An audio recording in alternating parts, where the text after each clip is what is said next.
Talmicasters, hoje mais um episódio e está aqui eu, Wellington Mafra, e meu amigo Daniel Duarte, em mais um episódio. E é isso aí, estamos juntos. Hoje, nos bastidores, a Yasmin não está, minha Tá de sobrinha, folga. mas tem o meu irmão Maurício Duarte, que está ali cuidando do som para nós.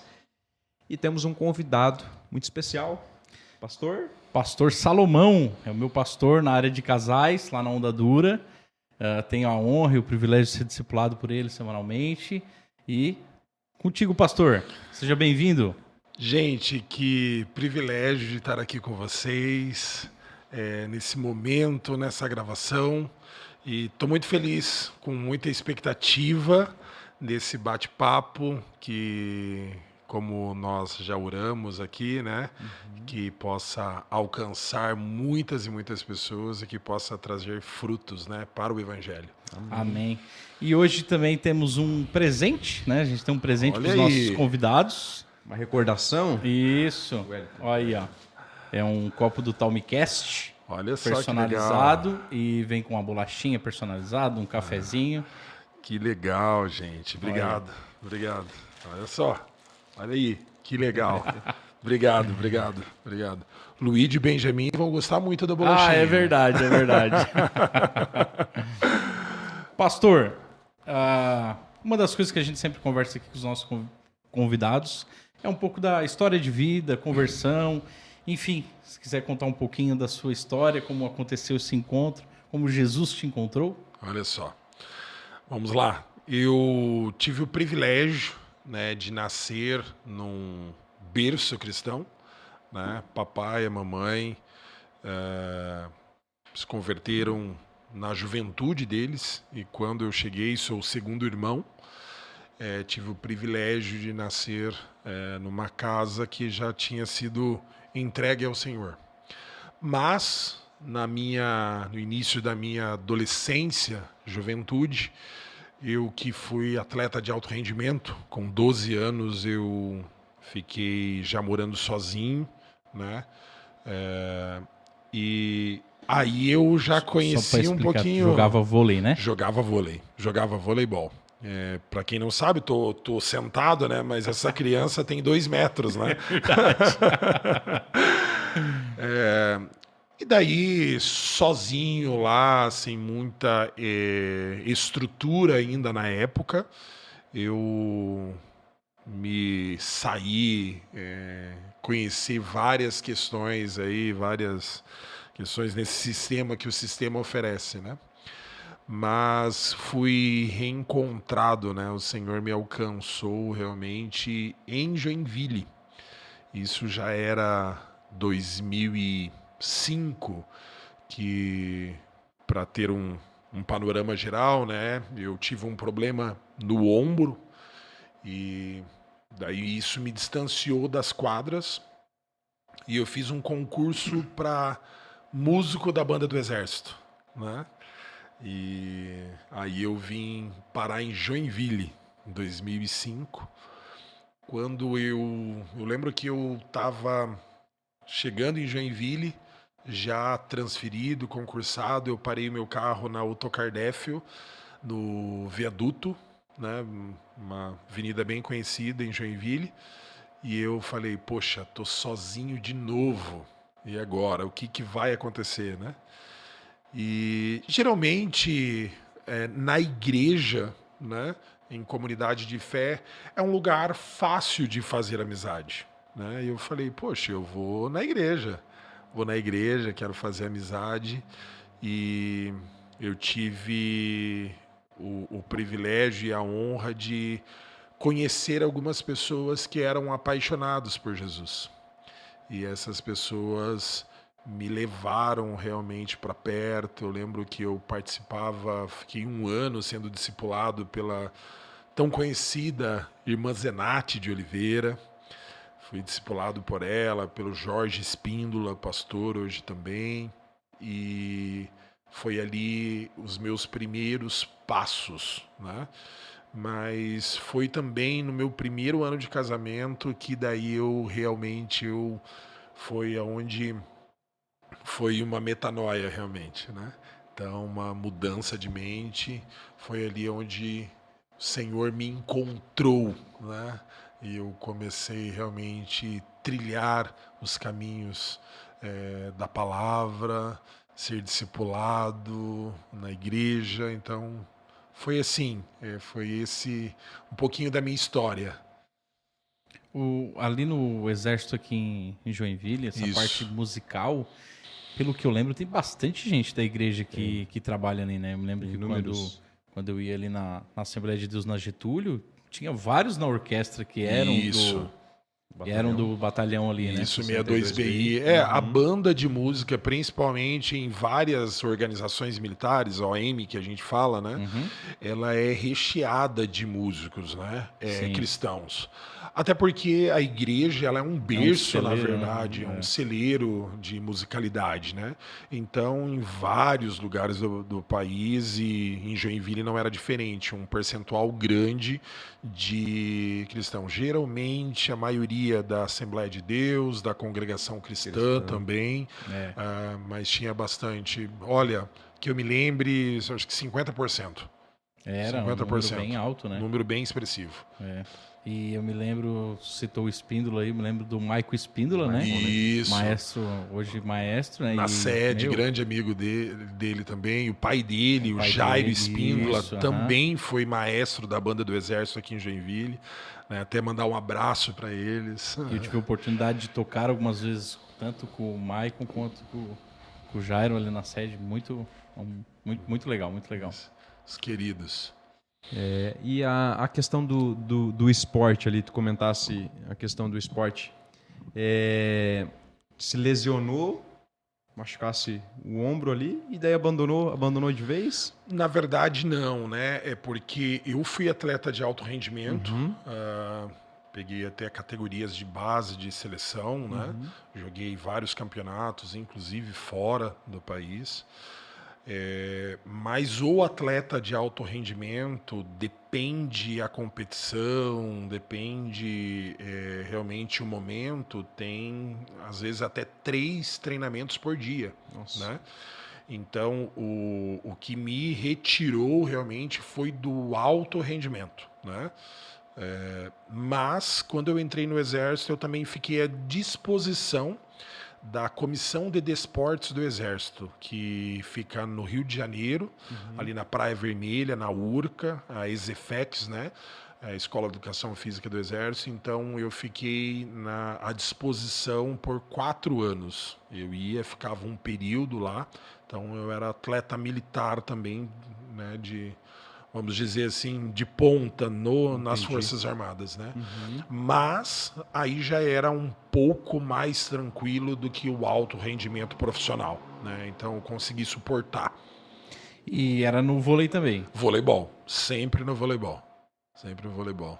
Amo, é um esporte que eu sou apaixonado, que eu acompanho hoje, inclusive na Onda Dura tem alguns atletas hoje do vôlei Joinville, até mandar um abraço para todos eles, estão sempre lá.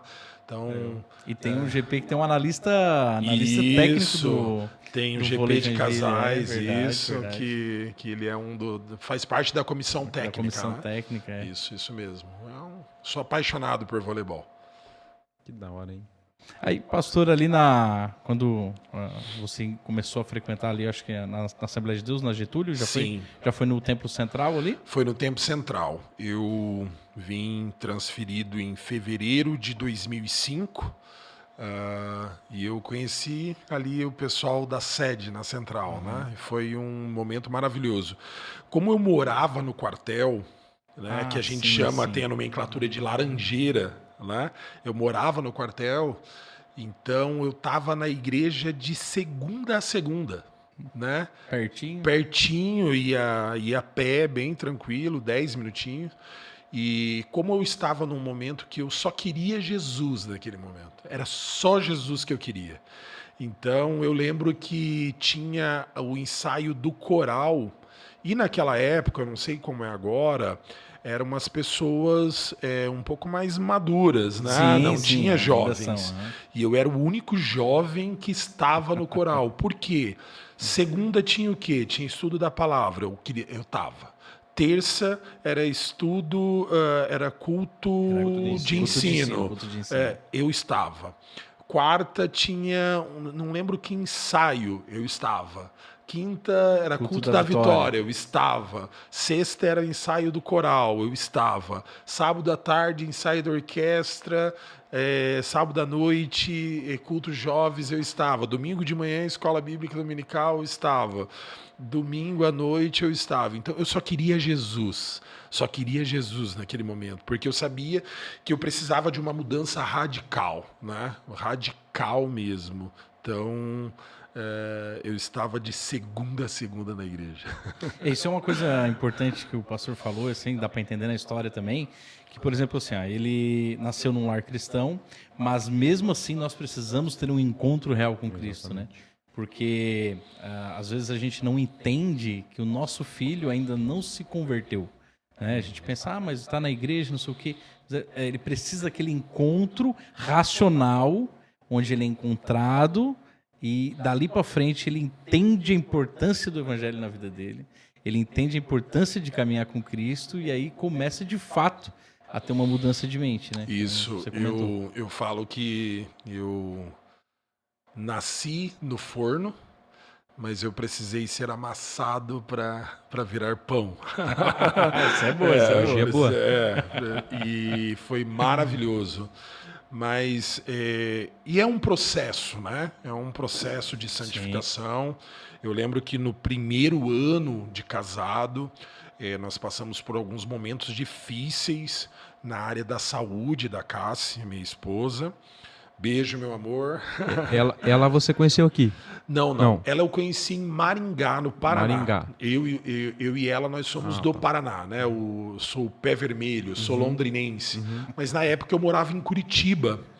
E eu frequentava um grupo de jovens de Curitiba, de um jogral. Não sei se alguém lembra de como era o jogral. E nós fomos para Curitiba. E ela fazia parte da recepção. Mas eu era adolescente, né? Então a gente se encontrou, trocou contato, mas naquela época a ligação era muito cara, interurbano, não tinha celular ainda, isso em 97. E a gente se reencontrou anos depois a gente se reencontrou e namoramos há um ano à distância. Nos vimos 6 vezes, 6 finais de semana. No 7º foi o casamento. Isso é namoro de crente. Aí ela já pisou os pés em Joinville. Ela conheceu Joinville na lua de mel e já casada. Mas retornando, no primeiro ano, foi bem difícil. Principalmente na área da saúde. Que ela fez uma cirurgia, né? E essa cirurgia eu lembro como se fosse hoje. Ela fez uma cirurgia no Dona Helena e nós chegamos numa vigília dias depois da cirurgia, que ela estava se recuperando, e a gente foi para orar, agradecer, né? Porque ela estava se recuperando. E eu lembro que veio o Edevandro. Não sei se vocês vão lembrar dele ou não, se vocês conhecem. Hoje ele está na cena, juntamente com o pastor Casas. E ele não... O filho do pastor Casas vai estar aqui, acho que daqui uns 20 dias, né? Acho que sim. O pastor Gui? Grande amigo meu. Gui, ele vai estar aí, já está agendado com ele, só não lembra a data. Que legal. E eu lembro que ele chegou em nós, não nos conhecia, e ele trouxe uma palavra pra gente. Eu lembro... como se ele estivesse falando agora para mim. Ele falou que o momento que a gente estava passando, mas que não era para a gente se preocupar porque ele iria apertar um pouquinho mais. Ui. Esse é o profeta de verdade. Beleza, ouvir a palavra assim. Nossa, maravilhoso. Edificante. Porém, não é o que a gente quer ouvir. Sim. Mas ela também nos prepara. Verdade. Né? Deus traz cuidado de Deus, né? Cuidado de Deus e amor de Deus realmente por nós. E a Cássia começou a sentir dores menos de 30 dias depois. E ela foi fazer os exames e ela foi diagnosticada com câncer. Puxa. Ela foi diagnosticada com câncer e a Cassi sempre foi uma mulher de Deus, uma coluna. Eu brinco para todos que estão próximos que a Cassi casou com um moleque, né? E pela minha história, eu tinha certeza que eu tinha que casar com uma mulher que fosse apaixonada por Deus. Essa era a minha certeza. E quando a gente saiu do médico, eu ali meio que atônito, né? Meio que, anestesiado, assustado. E ela bem tranquila, Dona Helena, atravessamos a rua Blumenau, entrou numa loja de roupas, começou a colocar um ou outro lenço na cabeça. E eu não tava me ligando, né? Daqui a pouco ela olha pra mim, amor, eu vou ficar bonita de lenço? Ela tava já imaginando sem cabelo, usar Sim. lenço, né? Que Por conta do tratamento de por conta quimioterapia. do tratamento e tal. Eu lembro que eu falei pra ela, amor, você vai ficar linda de qualquer jeito. Mas aquilo ali já começou a me ensinar também. Quando menos de um mês, se eu não me engano, ela foi internada no HGC, Hospital Geral e Militar em Curitiba. Daí uma junta médica de oncologia fez a cirurgia, tudo. E eu lembro que ali, acho que foi a minha primeira experiência com Deus. Minha. Eu lembro que foi muito desafiador, porque ela estava na cama 6 dias, ela fez uma esterectomia total, retirou úteros, ovários, trompas, um pedaço do intestino. E eu brincava assim que não precisava nem fazer mais raio-x nela, era só olhar e tirar uma foto que já ia aparecer tudo, porque ela estava bem magra. E olha o nível da minha oração, só para vocês saberem. Eu lembro que eu saí uma vez no corredor e falei assim, isso saiu da minha boca. Sem eu perceber, era o que estava ali dentro mesmo. E eu falei assim, Jesus, se tu realmente existe, olha só. Aí eu percebi realmente que eu precisava conhecê-lo de verdade. E eu fiz a oração, pedi para ele misericórdia e ela me ensinou uma das histórias mais marcantes da minha vida. Ela percebeu que eu estava mal e eu tentando me fazer de forte, porque quem estava fraca era ela, não era eu. Ela me chamou, pegou na minha mão e ela falou assim, amor, nós não temos como escolher passar por esse momento ou não. Nós temos que passar. Essa não é uma escolha nossa. Mas nós podemos escolher como nós vamos passar esse momento, sorrindo ou chorando. Qual é a nossa decisão? Eu soltei uma gargalhada, mas não foi a minha resposta. Eu falei, não é possível, né? Os remédios já tá fazendo efeito, ela tá para lá de Nárnia, né? E ela aproveitou aquela minha risada, pegou na minha mão, que bom que nós escolhemos sorrir. Vamos orar e vamos agradecer por esse momento. E eu falei, poxa, que fé, né? Que ensinamento. Certeza. Com quantos anos ela? Ela tinha 27. Até então já tinham filhos. Não. Ainda não. Nós não tínhamos filho. Primeiro ano de casado.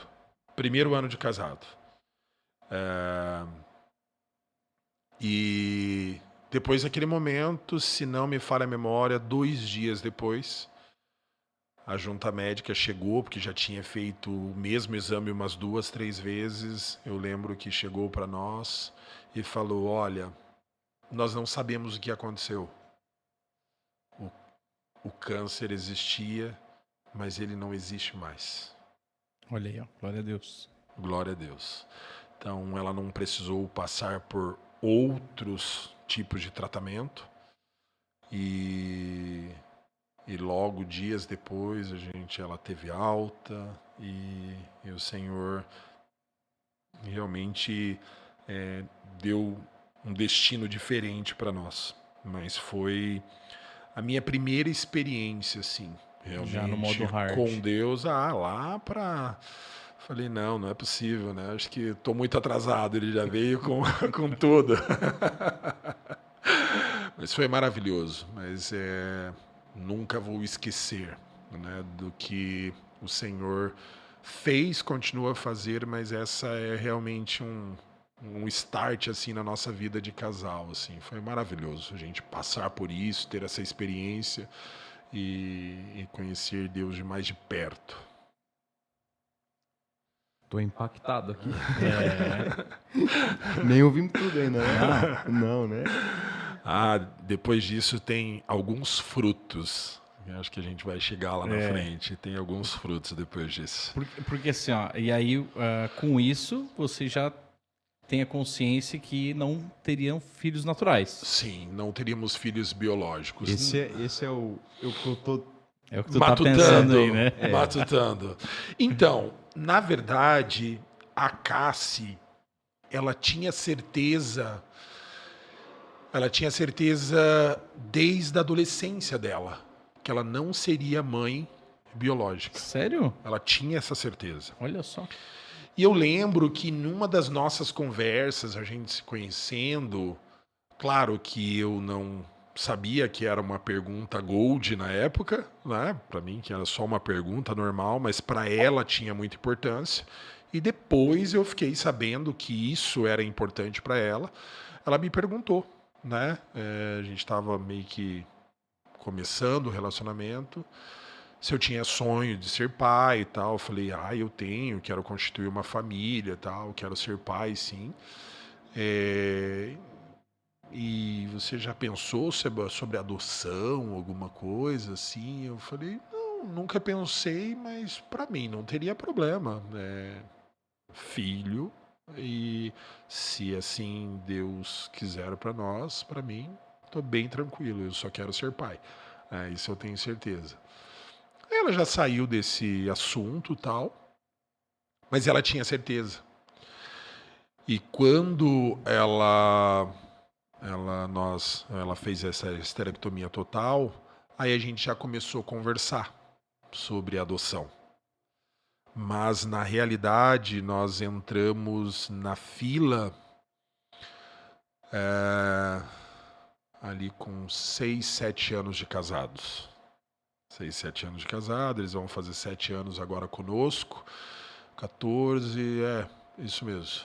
7 mais 7 para chegar é mais ou menos isso. 7, 5, nós vamos fazer 19 anos de casado. Então, 7 anos de casado a gente entrou na fila de adoção. Fizemos toda a entrevista, né, com assistente social, com psicóloga, passamos no curso, tem os exames, tudo. Aí o juiz deu deferido para nós, né? Deu deferido e nós aguardamos um pouquinho mais de 5 anos, né? E aonde nós recebemos 2 heranças, né, que são os meus tesouros, o Luídio Benjamin. Para quem não me conhece, eu sou muito sentimental. Sou conhecido como Pastor Chorão. Então fiquem tranquilos. Tá tudo bem. Mas o Luídio chegou, faltava 12 dias para ele completar 3 anos. E o Benjamin tinha completado 1 ano há 3 dias. E daí quando eles chegam... quando eu perguntar porque Sim, eu estou tranquilo. na fila da adoção. Olha só que legal. E quando você vai participar do processo da adoção, você tem que fazer um xizinho lá em algumas questões lá, né? Sim. Se você quer recém-nascido, mais de 5 anos, 10 anos, né? Branco, preto, menina, menino, saudável, não saudável, né? A opção de vocês era essa idade, tipo assim, mais ou menos na idade que eles vieram? Isso, a gente colocou 2 crianças até 4 anos. Por quê? eu tinha muito desejo de passar a fase do colo, de dar colo. Então eu orei, mas eu orei muito, pedi para Deus para que eu pudesse passar por isso. E a gente tinha meio que um trato. Se ela completasse 40 anos, né? E eles não chegassem, a gente ia aumentar a idade até 6, 7 mais ou menos. Ela completava 40 anos em abril e dia 9 de dezembro nós recebemos a ligação. Olha aí. Nós recebemos a ligação para ir começar o namoro, né? Sim. Aproximação. E dia 18 de dezembro, 9 dias depois, eles estavam em definitivo com a gente. Os dois. Os dois. Me arrepia, cara. Os dois. Os dois. Foi ali que nasceu o pai, nasceu a mãe, maravilhoso. E como Deus é. Porque o Benjamin vai fazer 8 anos agora, dia 15 de dezembro. Ele é muito, muito grude. Ele ainda pede colo quase todos os dias. 8 anos. Por quê?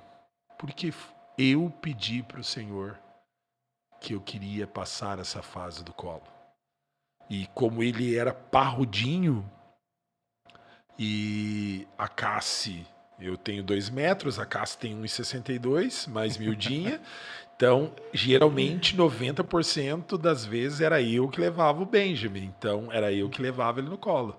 Porque o Luigi já andava, então já era mais tranquilo para ela, né? E eu passei toda essa fase, assim, de colo. Maravilhoso, maravilhoso mesmo. De repente, 2 crianças em casa. Tipo, do dia pra noite... 2. 2. 2. A vida deu uma mudada, né? Não deu 360 graus porque volta no mesmo lugar. 180 Foi deu. 180. Na verdade, é outra vida. Eu não consigo mais nem lembrar como realmente é viver sem filhos, né?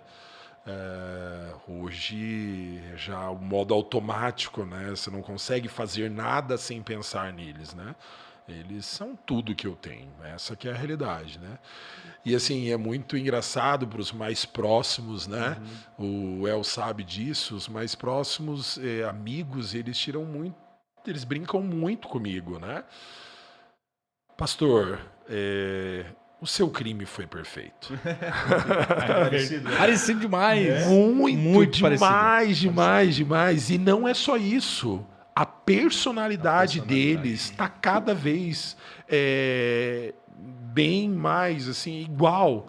Há poucos dias a mamãe esteve em casa e eu estava numa situação com o Benjamin, com o menor, e eu fui conversar com ele, chamar a atenção, chamei ele. Aí a minha mãe começou a rir. Eu olhei para ela, mãe, tipo, né? Meio que assim, poxa, agora não. Corrigindo meu filho. Não tira a minha autoridade e tal.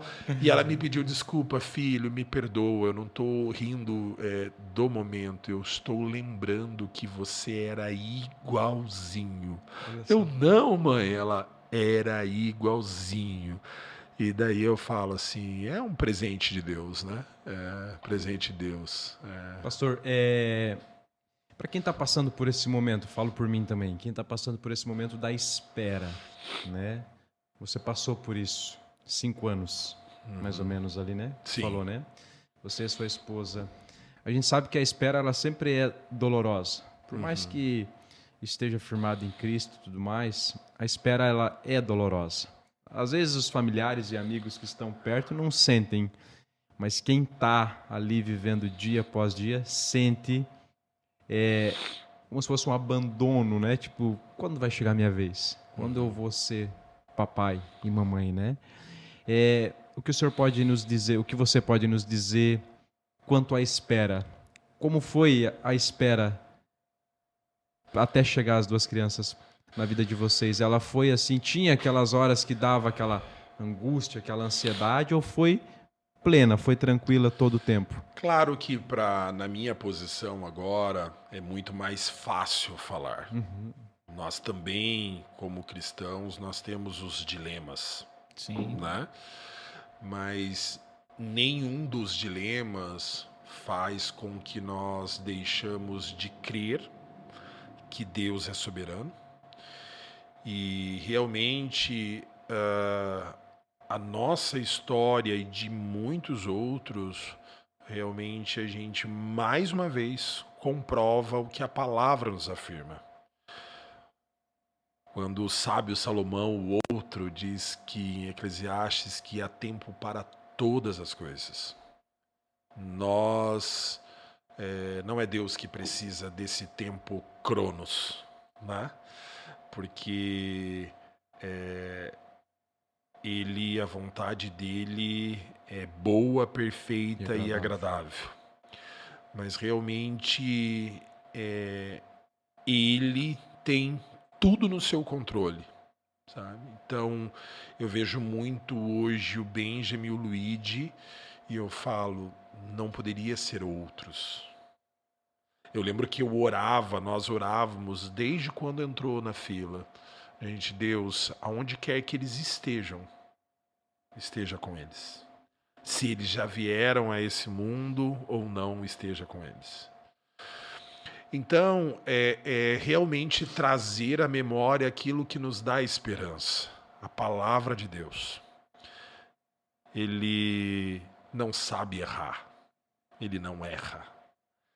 Vocês não foram esquecidos. Os planos dele não podem ser frustrados. E ele tem algo guardado especial para vocês. E aonde quer que esteja, se já nasceu ou se não nasceu, eu tenho certeza que vai ser o lar de vocês, o lar, assim como outras pessoas que possam estar ouvindo, que possam estar nessa condição também. O Senhor vai conduzir toda essa situação, assim como Ele conduziu comigo. Se Ele conduziu comigo, Ele vai conduzir com todos os demais, com certeza. Amém. Absoluta. Amém. E eu quero estar aqui, né? Quero conhecer, Amém. Quero poder realmente abraçar e ser um suporte para vocês também, uma rede de apoio no início e ao longo da caminhada, que é um presente de Deus. É um privilégio, Eu agradeço. Amém. A espera tem dias que é maçante, né? Sim. Tem dia que, um exemplo, expondo um pouco, eu tô mais esperançoso, a minha esposa tá um pouquinho mais caída. Aí tem vezes que inverte, né? Sim. Aí um escora no outro. Aí tem dia que os dois estão bem positivos, né? E daí tem dia que os dois estão mais caídos, mas a gente escora um no outro, né? Sim. A espera é maçante um pouco assim, mas a gente sempre lembra muito disso, né? É porque que Deus é fiel. A gestação do coração, ela é diferente da biológica.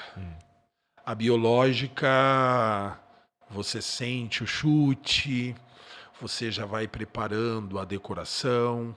Na grande maioria das vezes, você consegue ali, junto nos exames com o médico, ter uma data aproximada, né? Sim, do nascimento. Pode algumas coisas acontecer e tal, mas consegue ter essa noção.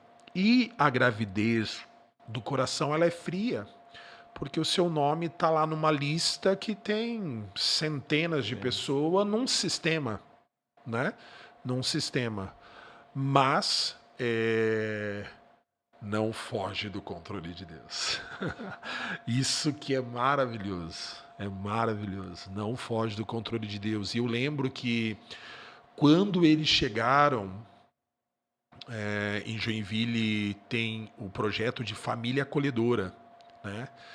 E quem foi levar eles era uma irmã da Bola de Neve. Irmã Iracema. Pastor, só antes, se quiser explicar o que é família acolhedora, que eu acho que a gente não sabe o que é. Família acolhedora é um projeto da prefeitura que dá oportunidade para famílias acolherem crianças que estão, vamos dizer, num período de interstício, que foi tirado o poder pátrio e está ali numa decisão judicial ainda de ser autorizado para adoção ou não, ao invés de ficar num lar, né? Tem esse projeto. A família, se não me falha a memória, ganha um salário e meio. Não é por dinheiro, porque tem custos, por né? amor, né? É por amor. E tem algumas famílias cadastradas, né? Por exemplo, a avó Iracema, que nós chamamos de vó, os meninos chamam de vó e eu chamo de mãe, né? É minha mãe adotiva, né? Eu tenho 3 mães, né? Minha mãe biológica, adotiva e a mãe também da Cassi, que também me abraçou. Só sogra. Minha sogra, mas eu chamo de mãe. E a avó Iracema, nós conhecemos ela e ela foi entregar a eles no lugar da prefeitura. E nós ficamos com eles um final de semana, devolvemos para ela e ficamos ali, vai e volta, e a gente foi conhecer o filho dela, a filha dela, agora é pastora aqui em Araquari. Olha só. A pastora Najara e o Pedro, na antiga Bola de Neve aqui, que agora é a igreja da cidade de Araquari, se eu não me falha a memória. Não sei que nome que Era ficou. ali na frente. Isso, Sim, aham. aqui, Ali na aqui geralzinha perto. ali, né? Isso. São os queridos, nós ganhamos outros irmãos, nós passamos muitas das vezes Natal junto. Então foi um presente, eles foram apresentados na igreja. Então, quando nós oramos para que onde quer que ele estivesse, o Senhor estivesse cuidando, Olha o só. Senhor conduziu a história deles, né? Até chegar conosco. Então, realmente foi um cuidado de Deus para conosco, para eles, e eles são hoje muito inteligentes. O Benjamin aprendeu a ler e escrever com 3 anos, tem um QI elevado. O Luigi, que vai fazer 10 anos, ele lê muito. Muitas das vezes, quando eu tenho que disciplinar ele através da palavra, ele chega para mim no outro dia, papai, chega com a Bíblia dele aberta, papai, aonde está escrito isso daqui que você me falou? Eu falei, vai dar bom. Não é qualquer um que vai enganar ele. Né? Não é qualquer um. Ele vai estudar e vai tirar as dúvidas e, sabe, agora vai fazer 10 anos, já está falando sobre batismo, porque na nossa igreja, no shift, é ensinado, é discipulado. Claro que tem que ter um acompanhamento dos pais, mas a gente já está conversando sobre isso. Então, eles são os presentes, a herança do Senhor mesmo que o Senhor me deu. Que benção. Maravilhoso. Nesse negócio de esperar, né? Uma vez eu estava conversando com o pastor Salo sobre uma situação, enfim. E aí o pastor Salo me deu uma resposta muito boa, que foi em cima da música do Marcos Almeida, né? Que ele canta, tem uma letra que é... Esperar é caminhar. Esperar é caminhar. E isso é muito verdade. Sim. Porque a gente espera coisas, alguma coisa de Deus todo mundo espera. Mas enquanto a gente espera, só nos resta caminhar. Caminhar em fé na direção daquilo que Deus tem guardado para nós. É interessante porque muitas das vezes nós moldamos até a resposta dele, né? É verdade. Eu quero a resposta X. Quando a gente pensa que ele vem com o vento, é o que diz até na música, esperar é caminhar, ele vem com o silêncio. Ele é Deus. Não existe como nós colocarmos ele dentro de uma caixinha, né? Então, ele é. Qualquer adjetivo que a gente utilize para ele, se a gente utilizar todos, vai faltar. Então, ele é Deus, ele é soberano e a minha oração sempre é, né? Deus, o meu desejo é esse, mas que a sua vontade seja feita na minha vida. A oração modelo, né? De Deus Filho, né? Então, é isso que a gente aprende, realmente aprendeu. Benção, hein? E aí? Pastor, e aí quando tá na sede, na Assembleia de Deus, Sim. começa a trabalhar com jovens, né? Comecei a trabalhar com jovens. E nesse momento que começou a trabalhar com jovens, já sentiu esse chamado pastoral ou não? Quando é que quando é que acontece esse senso de chamado pastoral na tua vida ali? Não, eu não senti. Eu só achava estranho, porque eu lembro que o Jorge Espíndola, na época, nós fomos para um retiro e eu era músico, né? Ah, e o Jorge, eu falei, Jorge, eu tô à disposição de ajudar, né? Que eu queria servir. Aí eu lembro que a gente foi para um retiro jovem e ele, tem aqui 200 pessoas, eu preciso que você encha os copinhos de suco. E eu comecei a servir. Servi, aonde que tivesse uma demanda, né? Eu estava servindo, né? Porque eu queria servir a Deus, né? Que diz lá em Colossenses, né, 3, né? Tudo que fizerdes como para o Senhor. E foi ali que eu comecei vamos dizer assim, logo depois o braço direito dele. Aí, em pouco tempo ele saiu, veio o pastor Júnior Batista, na época do então falecido pastor Valmor, né? E fui o braço direito do Júnior, né? E um tempo depois nasceu a comunidade Igreja Resgate, né? Pastor Sebastião André e tal. E Deus nos direcionou, nós fomos para Resgate e lá eu comecei a liderar os jovens. A gente começou com 6 ou 7 jovens lá, a gente começou e eu liderei os jovens lá por uns 8 anos mais ou menos, lá que eu fui ordenado a pastor. Mas, respondendo a sua pergunta, eu lembro que teve uma oração que eu orei e pedi assim, Deus, eu tive 2 sonhos profissionais. Um dos sonhos era vestir a camisa da seleção brasileira, que eu queria ser famoso. Aí eu tive o privilégio de participar de categorias de base, mas me frustrei, né? Aí depois meu sonho, eu fui visitar o meu irmão em Curitiba, que ele tinha entrado no exército, e vi a banda de música entrando na Mateus Leme. Não tocava nada e eu falei, eu vou tocar na banda de música.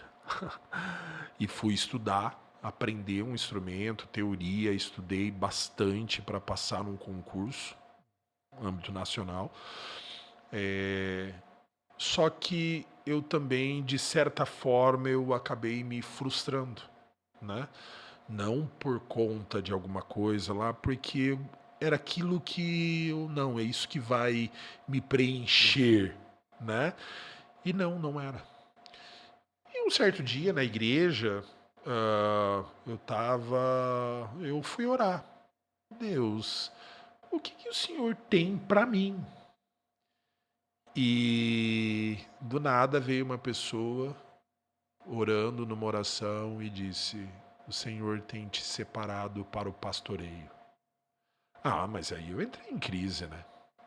Eu entrei em crise porque eu brinco, eu não tenho pedigree.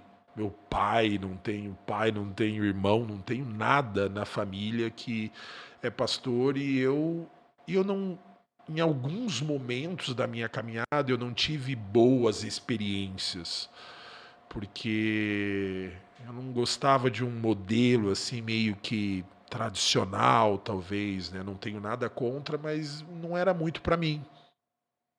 Então, não, eu não quero ser pastor. Não quero sofrer, né? Eu não quero, não, isso não é para mim. Lidar com o problema dos outros. Não, Deus, eu ainda falei assim, não, pode me dar qualquer coisa, menos isso eu não quero. E pronto, acabou. Foi isso que eu fiz. Mas o tempo foi passando e a gente começou a pastorear sem ter título, sem ter cargo, cuidar de ovelhas, dos jovens. E eu lembro como o corpo de pastores da igreja me chamou para uma sabatina E eu sabia para que era. E eu tinha a resposta na ponta da minha língua, né? Porque tinha no estatuto da igreja que na época, e eu acho maravilhoso isso, para ser pastor ordenado tinha que ter teologia, e eu não tinha. Eu agradeci, eu fico honrado, tal, mas é que assim, ó, eu não tenho teologia ainda, então vamos esperar, tal. Querendo dar um migué. Querendo dar um migué. Querendo dar um migué. E foi maravilhoso, porque o pastor José de Oliveira estava lá, né, e trouxe uma palavra pesada assim, me exortou. E pela misericórdia de Deus eu fui levantado, fui ordenado, e hoje eu tenho certeza absoluta. Claro, tenho todas as minhas falhas, apesar de mim, mas eu tenho certeza absoluta que eu estou no lugar certo, né? Eu sou pastor, não porque por título, mas foi ele que designou, foi ele que me chamou. Então, e eu amo estar com pessoas, eu amo abraçar, eu amo acompanhar pessoas. Eu lembro que há um pouco tempo, né, eu tinha uma colaboradora na minha empresa, que eu tenho uma empresa também, depois a gente pode falar sobre isso. Então, eu não sou hoje um pastor integral, né, sou um pastor voluntário. E eu lembro que o dia todo trabalhando, puxado, cansado, também trabalho com pessoas. E chegava cansado em casa, ela, agora vocês vão descansar. Eu lembro que eu falei para ela, não, agora vem a melhor parte. Agora vem para aquilo que eu nasci, realmente. Agora eu vou visitar um GP, agora eu vou discipular, agora eu vou fazer um atendimento. Agora é a melhor parte. Agora realmente eu vou entrar na área onde o Senhor me designou, né? Então, agora não tem cansaço, agora não tem, agora é viver o que Ele tem para mim, né? Então, e foi aí que eu tive a certeza, mas a certeza ela veio também ao longo do caminho, né? Das necessidades, das demandas. Você pode varrer? Posso. Você pode abrir a porta? Posso. Pode tirar a oferta? Posso.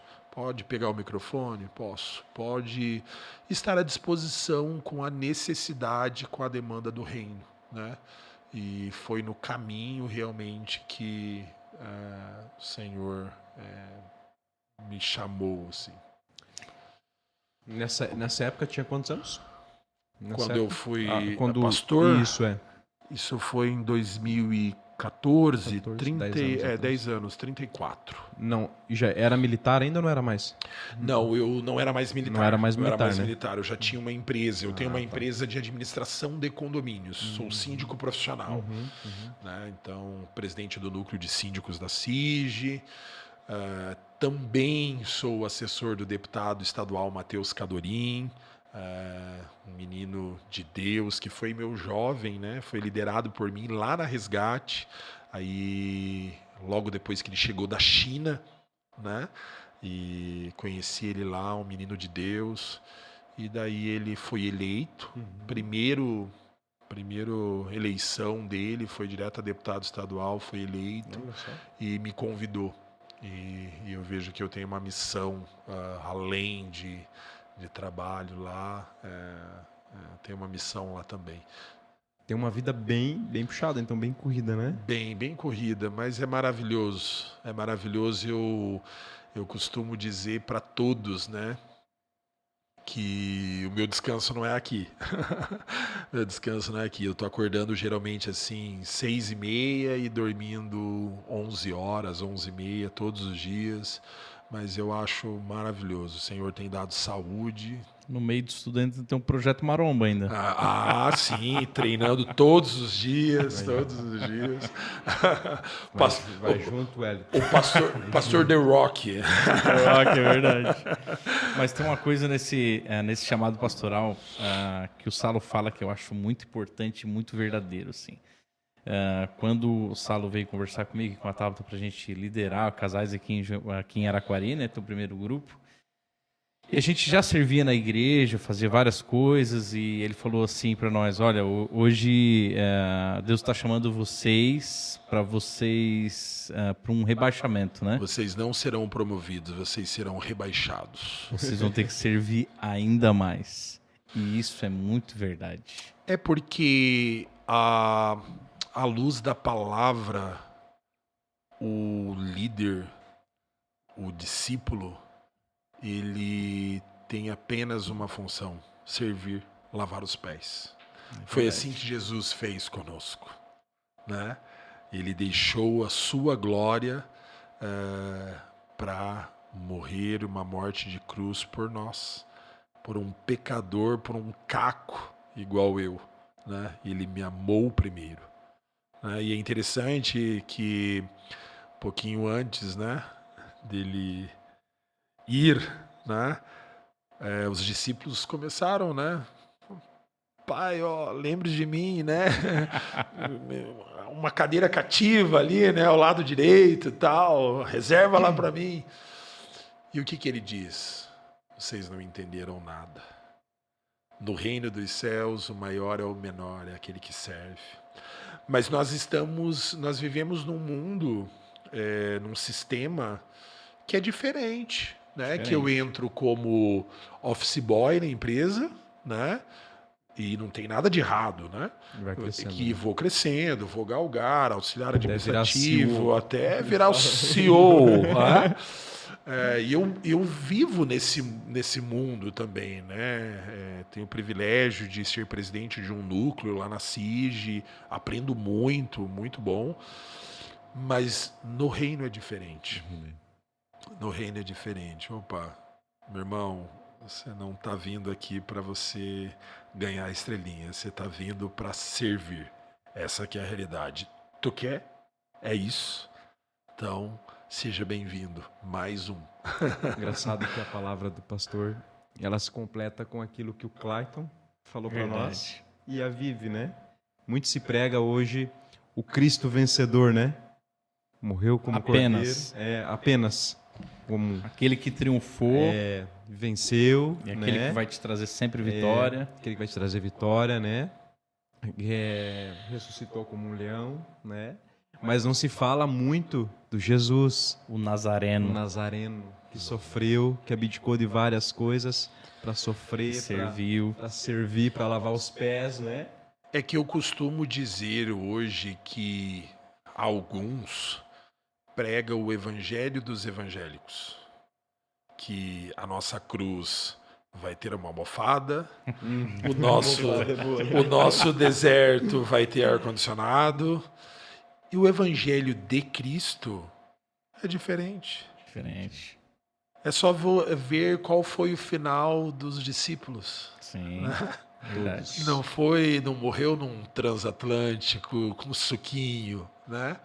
Não, eles tinham certeza, né? E é louco que o escritor da carta aos Hebreus, em Hebreus 12, que ele faz uma analogia da corrida e da carreira cristã com o atletismo, um esporte muito conhecido na Grécia Antiga.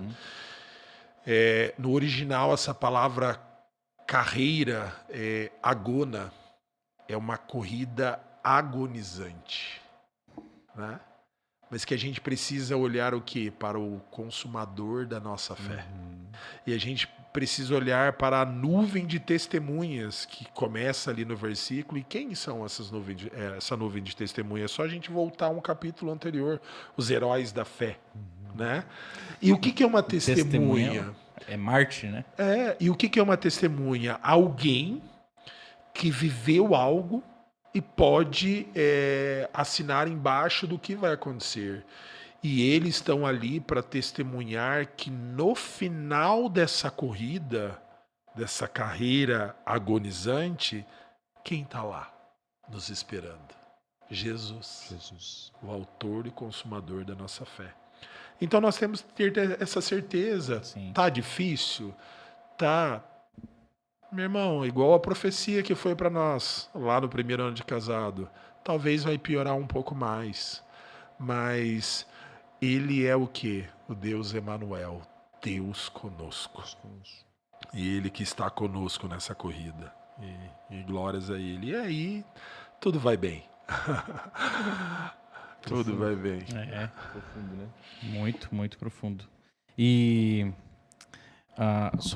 voltando um pouquinho ali no o pastor falou sobre que eles estavam discutindo ali, sentado lá e tal. Jesus pergunta para eles, vocês estão prontos para beber do cálice que eu vou beber? E ali eles assinam a sentença de morte deles. Sem entender, né? Forte, né? Forte. Estão assinando ali naquele momento. É verdade, é verdade. E é a nossa... se nós dissemos que nós somos discípulos de Cristo, é porque nós somos os representantes dele aqui, os embaixadores. E muitas das vezes a gente tem uma canção até antiga... que é ensina-me ser como tu, quero ser como tu. E a gente ora às vezes e, como a própria palavra diz, a gente nem sabe o que está orando, né? A gente quer ser como Jesus, quero ser parecido como Jesus. Então pode ter certeza que também você vai ter algumas consequências, né? Vai passar nessa carreira agonizante também, né? Esses dias eu vi um reels no Instagram onde um pastor bem conhecido, bem respeitado, ele fala assim que nunca se cantou tanto na igreja aquilo que nem se sabe que está cantando, né? Ele falou assim, para a gente prestar atenção no hino quando a gente está lá cantando ele, né? Que muitos hinos são profundos, Sim. né? Que a gente diz assim, um exemplo, ainda que a figueira não floresça, né? Abacuque. Tipo, a pessoa tá verbalizando, mas se parar para pensar, poxa, será que tô pronto para isso? Será que tô pronto para viver isso, para passar por isso, né? Porque senão muitas vezes nem cantaria, né? Se soubesse, né? E é bem o que a gente estava falando, né? Porque Abacuque, ele começa o livro indagando o Senhor. Até quando? Abacuque é um livro muito contemporâneo, né? Até quando? E qual foi a resposta de Deus? Que ia apertar mais, né? Espremer mais. E espremer mais. E Abacuque não entende, questiona novamente. Quando ele fala o final, ele entende. E solta essa do capítulo 3, que é tão conhecida, né? Ainda que a figueira não floresça, eu me alegrarei em ti. Porque o motivo da alegria do cristão é o quê? É o green card. É o green card que foi conquistada na cruz. Foi de graça, é graça, mas não foi de graça, né? Então, essa que tem que ser a nossa alegria, né? O nosso motivo. Eu olho muito naquela passagem de Paulo, onde Paulo diz, né? Já sei viver com muito, com pouco, em qualquer circunstância. E eu falo que uma marca de um cristão autêntico é o quê? É o contentamento, né?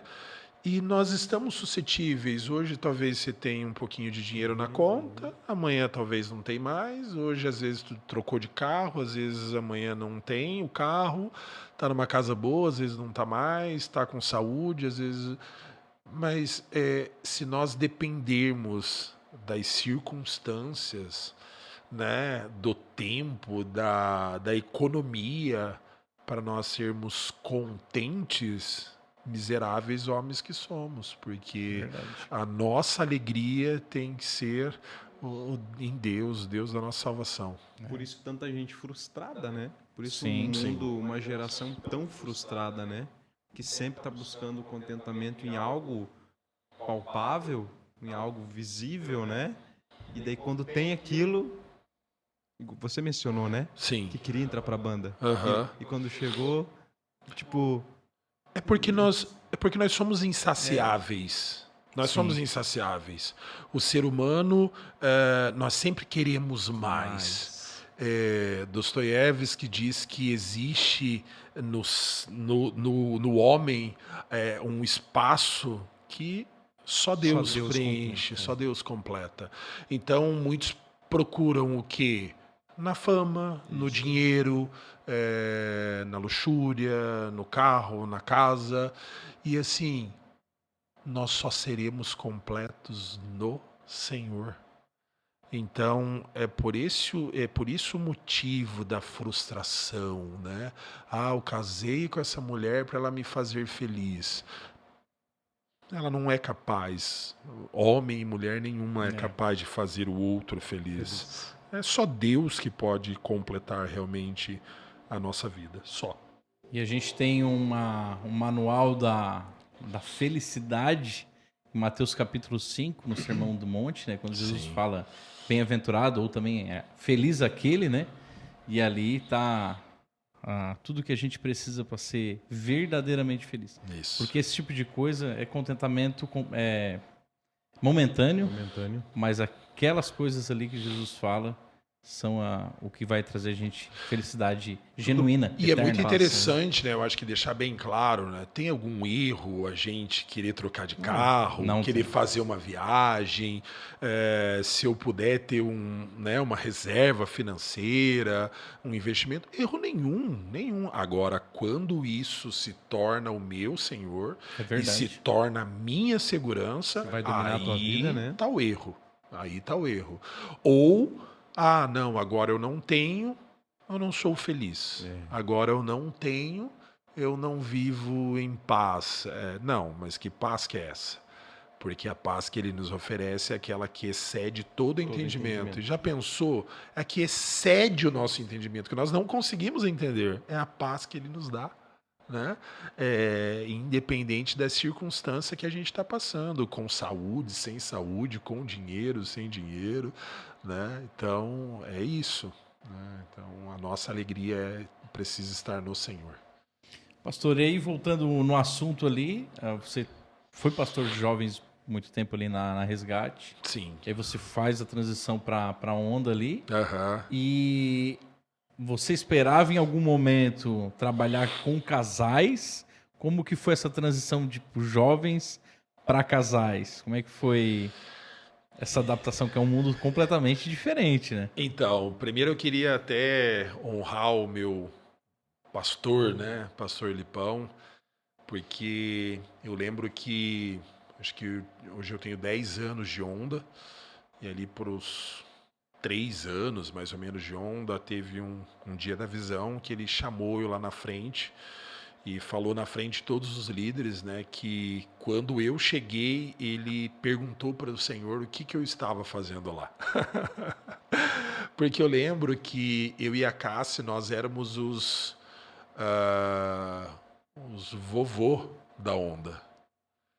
A Onda ainda não era tão bem vista na época, né? Para não dizer nada bem visto, né? E quando eu saí da Igreja Resgate, foi um direcionamento de Deus. Foi muito claro e audível para mim. Só que eu fui embaixo da palavra do Senhor. Mais nada.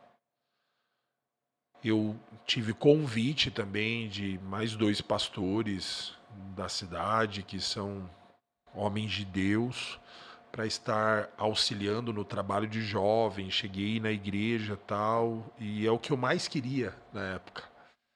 Mas ao chegar na igreja, o nosso coração fechou, parece que eu estava num velório. E um culto abençoado, alegre e tal, mas e nós entendemos. Não é. E eu lembro que a Cassi estava viajando, eu fui na conferência em 2015, a conferência Eu Vou Lutar, lá no Square Garden. O Senhor falou muito claro no meu coração.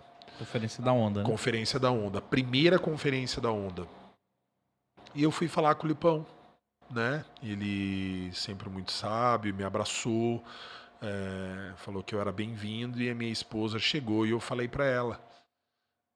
Ela foi também, mas na obediência, vamos dizer assim. Mas ela não estava se sentindo parte da Onda. Era muito diferente para nós. E eu nunca liguei para título nenhum. Nunca. Eu lembro que o pastor Lipão me chamou para uma conversa. Ele falou que não tinha ainda, né, o costume, né, de reconhecer pastores de fora. E eu falei, não, pastor, amém, fica tranquilo, tal. E eu lembro também das palavras dele, que ele me conhecia e que ele acreditava no meu chamado, e que se algum dia a comunidade reconhecesse isso, né, a igreja reconhecesse isso, aí sim, né? E nós ficamos ali 4 ou 5 anos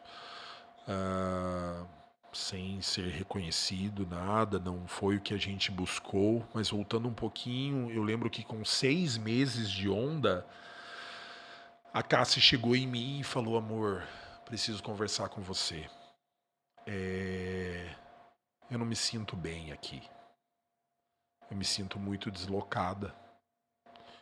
Então eu queria mudar. Eu falei, tá bom. Eu falei pra ela, amor, então eu preciso de um tempo. Me dá 30 dias que eu vou orar. Porque o Senhor falou comigo. Eu tenho certeza disso. Ele me direcionou. E se o tempo já acabou, agora eu não tô vendo por que eu vim, então, quem sabe lá na frente. Mas nas coisas de Deus não existe confusão e nós não vamos entrar em atrito por conta disso. Eu tenho certeza que Deus vai nos direcionar. E ponto.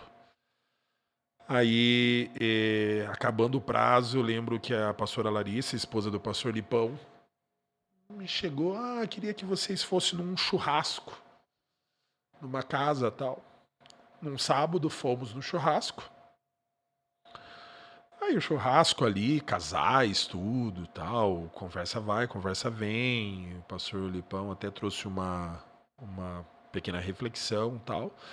E o pessoal começou a se despedir, sair, e a gente também, né? Vamos sair. Aí eles vieram atrás, e daí, vocês gostaram? Quase que eu falei assim, gostaram do quê? Um churrasco? Tipo, não tem o que gostar ou o que não gostar, né? Mas por educação, sim, gostamos, tal, legal, tal.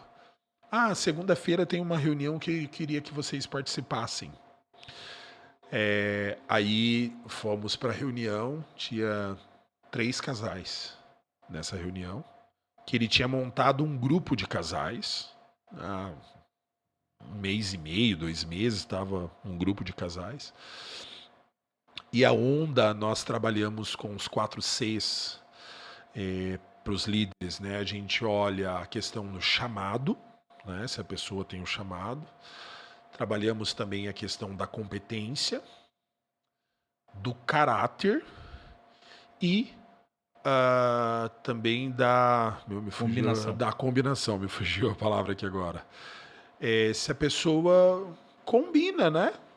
Com a onda, da forma como nós vivemos como igreja. E daí eu lembro, não sabia que trabalhava com os 4 Cs, mas depois de anos liderando, eu fiquei sabendo, poxa, o pastor Lipão fez essas perguntas pra gente lá na primeira conversa, é agora que eu tô entendendo. Ele fez pra mim, ele fez o chamado, Salo, você se sente chamado por Deus, tal, mais ou menos assim. E eu quase que pensei assim, essa eu vou gabaritar, né? Eu tenho certeza que Deus me chamou, né? Apesar de mim, mas eu tenho certeza que Ele me chamou. Qual foi a pergunta que ele fez para Cassi? Cassi, você é combinada com a onda? E a Cassi estava meio que na minha diagonal, ele estava na frente, daí eu na mesma hora eu virei para o outro lado, assim, eu conheço a esposa que eu tenho, eu sei que ela não vai faltar com a verdade, e ela vai ser polida, mas vai dizer. Daí, dentro de mim, assim, eu falei, eu tenho convicção do meu chamado, mas depois dessa pergunta para Cássio, meu chamado na onda acaba-se por aqui. Cássio, você é combinada? Ela, pastor, então, eu não sou, eu não me sinto parte, é muito diferente, tal. A Cássia fez teologia, pai pastor, liderou crianças, tudo, pregava, mas num outro contexto. E era muito diferente. Aí ele ouviu, tal, fez uma outra pergunta para o outro, tal, e daqui a pouco no final da reunião ele olhou para mim e para Cássia. Eu queria que vocês ministrassem o GP na segunda de casais. Quase que eu olhei para ele e falei assim, de que parte que ela não é combinada que você não entendeu. Quase que eu falei. Eu queria, mas eu sabia que essa resposta tinha que vir dela, não minha. Porque eu estava respeitando ela. Ah, tá bom. Tá bom. Vamos dar. Aí, o GP, né, a gente chega, é muito legal, confraternização, geralmente tem uma comida, tem o louvor, e daí a gente fez tudo junto, homens e mulheres, tal. E no momento da reflexão da palavra, os homens ficaram de um lado, numa sala, e as mulheres de outro. E daí eu trouxe a reflexão ali, trazendo a reflexão, mas pensando e intercedendo lá, né? Ai, meu Deus, como tá lá? Eu queria estar lá com as mulheres, porque eu queria saber como a Cássia... como... Aí eu cheguei, entrei no carro, era a primeira coisa, depois eu... E daí, amor, como que foi lá? Ela... Foi horrível. Eu assim... Jesus, me ajuda! Sério, sim, amor, as pessoas estavam cansadas, as crianças estavam correndo pra lá e pra cá e tava me desconcentrando, e ela tem TDAH. Ela tem TDAH. E ela desconcentrava, tal, tudo. Daí eu já fugi daquela fala, eu conversei outra coisa, já enrolei, fui pra outro negócio. Enfim, o GP multiplicou em uma outra semana. E nós tivemos a graça de pegar 5 casais que estavam chegando na onda também, como nós. De outro contexto. De outro contexto, casal da católica, da igreja católica, casais que estavam passando por momentos desafiadores. E aonde nós fomos pegos? Fomos pegos no chamado. Porque daí eles começaram a ir no GP na nossa casa. A gente começou a sentir a dor deles, começou a cuidar deles, a andar com eles. A hora que viu era 6 meses, a hora que viu tinha multiplicado o GP, a hora que multiplicou de novo, e o Lipão chamou nós para sermos líderes dos apacentadores. E a hora que a gente viu aquela minha oração, que era 30 dias, enfim, a gente não teve uma resposta... assim, na palavra, alguma coisa, e eu e a Cássia não chegamos a conversar novamente sobre isso. Passou os 30 dias que a gente não viu, e a hora Deus foi fazendo as coisas, e para honra e glória do Senhor, né? Hoje são dezenas de casais que a gente serve, né? Com vários casais líderes. Hoje tem quase 30 casais que auxiliam na liderança desse trabalho, e o quanto a gente aprende, né? Então, assim, não imaginava que eu seria pastor de casais, não imaginava mesmo, pastor da família. Foi realmente o Senhor que foi conduzindo, e foi realmente a necessidade da igreja naquele momento. E nós simplesmente nos colocamos, tá bom? Estamos à disposição para servir. Então, foi algo que o Senhor foi conduzindo, e aqui estamos. Né? Aqui estamos. Hoje, ano passado a gente fez um pastor Salo ali, liderança, fez um culto de casais, né? Sim. Acho que deu 900 pessoas. Nossa. E era só casais, membros da onda. Socou a igreja, assim, culto de casais, cara. Muita gente. A hora de casais na onda tá crescendo muito, assim. Graças a Deus. E não tem nada a ver conosco, né? Não tem nada a ver conosco. É o soprar de Deus mesmo, dele, né? A glória sempre dele. E ele... E para nós é um privilégio, né? Para nós é um privilégio, porque teria muitas pessoas muito melhores, né? E ele nos deu o privilégio de participar do que ele tem feito, né? E ele faz primeiro em nós e através de nós, né? Então é maravilhoso. Pastora, a vida de casado, nós somos casados aqui, os 4 que estão aqui, né? A gente sabe que a vida de casado é um desafio dia após dia, muitas vezes, né? Conviver num lar com uma pessoa criada completamente diferente do que o esposo foi, a esposa foi, né? São diferentes, né? E se tratando, às vezes, no início de casamento, a gente sabe que tem várias situações, né? Sendo líder de casados por tanto tempo, né? Eu acredito que o pastor já ouviu muitas histórias, né? Que às vezes pensa, eu já ouvi uma história difícil, mas essa, né? Vou até anotar aqui, né? Então, assim, o desafio, eu acredito que é constante, né? Sim. Tanto da tua parte como da tua esposa, né? Acredito que a mulher deve chegar, a mulher do relacionamento deve chegar para tua esposa e contar algo, assim como o homem deve chegar e te contar algo, para ver se os dois juntos, né, conseguem fazer um contraponto ali e ajudar o casal, né? Se tratando disso, tem situações que é muito desafiador, assim, que vocês pensam, vamos orar para tentar resolver, para dar uma ajuda para esse casal. Existem situações que chegam a esse ponto, assim, de ter que, vamos fazer um corpo clínico aqui para ver o que a gente consegue fazer, né? Existe diferentes situações, muitas situações que a gente, no primeiro olhar, assim, a gente acha, não, mas isso aqui é simples, tranquilo, para nós que estamos de fora, e na verdade virou uma tempestade. Já existem situações que aos nossos olhos são mais complexas e que mesmo assim aquele casal leva de uma forma até mais leve, né? Mais fácil. Mas é bem isso que acontece, porque eu sempre falo, ó, lá na Américo Vespúcio 684 no Nova Brasília também existe as diferenças, os dilemas, né? Porque como você falou, são pessoas diferentes, de contextos diferentes, cultura diferente, gostos diferentes. Por exemplo, eu e a Cássia, nós somos muito diferentes. Muito diferentes. Até esses dias teve uma pergunta, né, no GPs, né, que vocês são parecidos, tal. Nós somos muito diferentes. Mas nós somos alinhados no propósito, alinhados na aliança. Então, ao longo do tempo, é muito simples e fácil para nós abrirmos mão, né? Eu abro mão para ela abre mão para mim, por gostos, tal, porque a gente entende que essas questões são secundárias, né? E nós temos um propósito, nós temos uma aliança, foi Deus que nos uniu. Não ficam competindo um com o outro. Nem pode, né?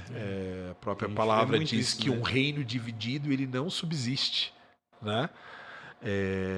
E nessas situações eu lembro nosso grande amigo pastor Eloy, um abraço para ele também, tá hoje cuidando da Onda Dura Portugal. Eu lembro que numa das ministrações dele, ele até orientando, né, sobre atendimento pastoral, que muitas das vezes no atendimento pastoral, no gabinete, numa mesa, em casa, nós somos até meio que alinhados em querer falar da nossa história ou da história de um casal que teve ali, que passou. E eu sempre falo, não existe receita. Gostaria eu de chegar e entregar uma receita pronta. Leva sua esposa lá no Indaiá Restaurante, compra um buquê de rosas, né? E vai na segunda, vocês vão estar vivendo uma nova vida. Mas isso não faz a diferença para casal nenhum. O único que pode realmente mudar e fazer uma história nova é o Senhor. É o Senhor. Me veio muito a passagem aqui de João 2, né? Onde o primeiro milagre de Jesus, né? E eu levo muito aquilo no casamento. O vinho que simbolizava a alegria, ele acabou.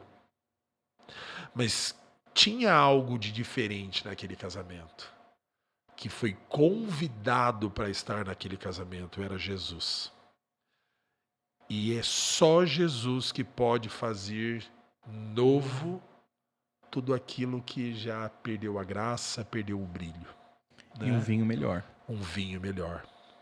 Tem uma história que é bem conhecida, que eu posso abrir, até porque já é pública e eles já testemunharam isso, do pastor Marcos e da Nanda, que são pastores de Jaraguá hoje, pastores da Ondadura de Jaraguá, família pastoral, que nós temos um carinho muito grande. Eu lembro que eles chegaram de Mato Grosso do Sul há anos atrás na igreja com um casamento bem destroçado, sabe? E Deus fez tudo novo na vida deles, porque realmente eles se colocaram na presença de Deus. É um processo, né? Não é um botão, mas eles se sujeitaram a buscar o Senhor e pedir o auxílio, intervenção de Deus na vida, no casamento deles. E eles também se colocaram como ensináveis a serem discipulados, a aprender, a ser acompanhados. E muitas das vezes no discipulado, nesse momento, se puxa a orelha, se abraça, né? E é um processo realmente, né? E nesse momento não é a gente que está ensinando, a gente está aprendendo também, né? Mas eu vejo que é isso, sabe? Quando as pessoas entendem que é só Jesus que pode fazer tudo novo, aí é sucesso. Agora, quando o orgulho continua a reinar, quando a divisão, quando cada um quer se defender, quer acusar um outro, porque é natural, né?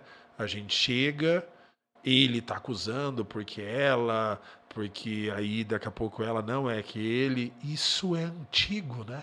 É. Bem antigo, né? Parece que começou num tal de Parece, jardim. a mulher que tu me deste. E nós, seres humanos, hoje, nós somos especialistas em quê? Em terceirizar a culpa. Sim. Todos nós temos uma pitada de advogado, né? Então, não, mas é por conta disso que eu fiz isso. A gente quer justificar. E é raro nós mesmos chegar, meu irmão, me perdoa. Eu errei, eu falhei com você e eu quero, da próxima vez, procurar não errar, não falhar.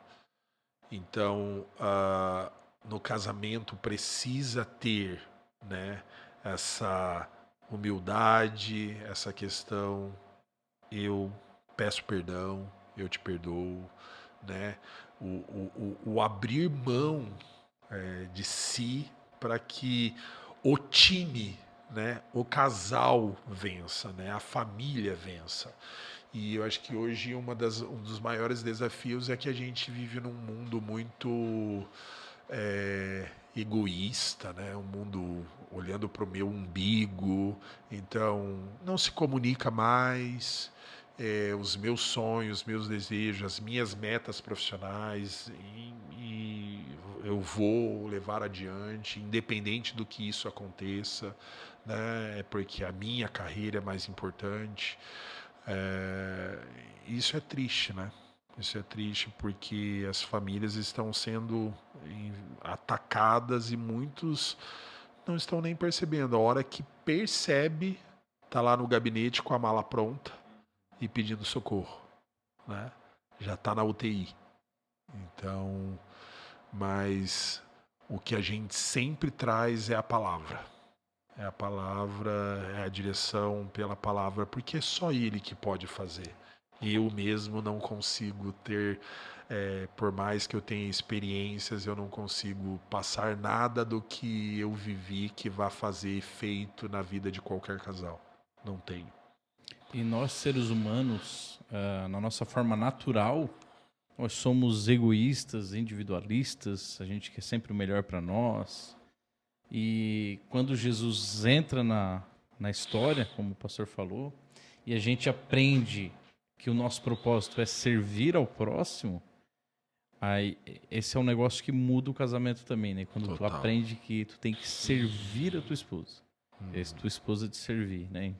Enfim, em todas as áreas do casamento, um tem que sempre tentar servir ao outro. E quando Paulo traz uma analogia de Cristo e a igreja, aquilo dali é uma régua altíssima, né? Muito. Que a gente tem que amar a nossa esposa como Cristo amou a igreja. Cara, pensa a régua que esse homem botou, né? Então, Aí a batata assa. aí assa. Aí assa porque Cristo, mesmo sabendo dos meus defeitos, ele me aceitou. Nos amou primeiro. Ele nos amou. É porque o amor é uma decisão, né? Uma decisão. Eu decido. Exatamente. Né? O sentimento pode vir depois. Mas é bem isso. E como isso é divino, porque eu amo ver o sorriso da Cássia.